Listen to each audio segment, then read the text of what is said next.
Hi friends, ഇന്ന് ഞാൻ വന്നിട്ടുള്ളത് ഇവിടെ പറഞ്ഞ പോലെ തന്നെ വളരെ ഈസി ആയിട്ട് ഉണ്ടാക്കാൻ പറ്റിയ ഒരു ചമ്മന്തി ആയിട്ടാണ്. നമ്മുടെ വീട്ടിൽ എപ്പോഴും ഉണ്ടാകുന്ന സാധനം വെച്ച് ഉണ്ടാക്കാൻ പറ്റിയ ഒരു ചമ്മന്തി. നല്ല ടേസ്റ്റാണ്. അപ്പം നമുക്ക് നോക്കാം.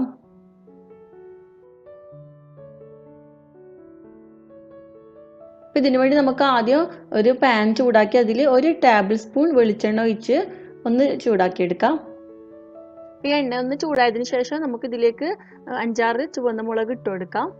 അപ്പോൾ തീ കുറച്ചിട്ട് വേണം ഇത് ചെയ്യാൻ, ഇല്ലെങ്കിൽ നമ്മുടെ മുളക് പെട്ടെന്ന് കരിഞ്ഞു പോകും.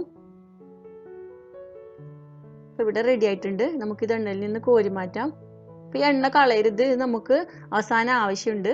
അപ്പം നമുക്ക് നമ്മുടെ തേങ്ങ ഗ്രൈൻഡറിൽ ഇട്ട് കൊടുക്കാം. ഞാനിവിടെ ഒരു ചെറിയ ബൗള് തേങ്ങ ഏകദേശം ഇട്ട് കൊടുത്തിട്ടുണ്ട്.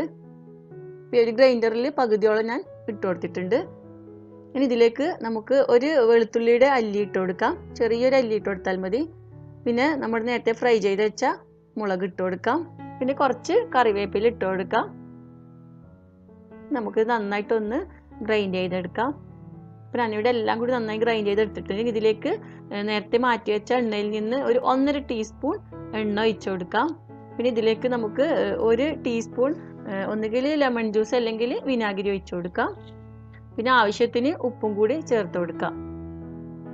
നമുക്കിതെല്ലാം നന്നായിട്ടൊന്ന് യോജിപ്പിച്ചെടുക്കാം. നല്ല സൂപ്പർ ടേസ്റ്റാണ്. ഇത് മാത്രമല്ല പെട്ടെന്ന് നമുക്ക് ഉണ്ടാക്കാൻ പറ്റും. അപ്പോൾ നിങ്ങളെല്ലാവരും ഒന്ന് ട്രൈ ചെയ്ത് നോക്കുക. നിങ്ങളുടെ അഭിപ്രായങ്ങൾ അറിയിക്കുക. അപ്പോൾ വീണ്ടും നല്ല നല്ല റെസിപ്പികളുമായി കാണാം. താങ്ക്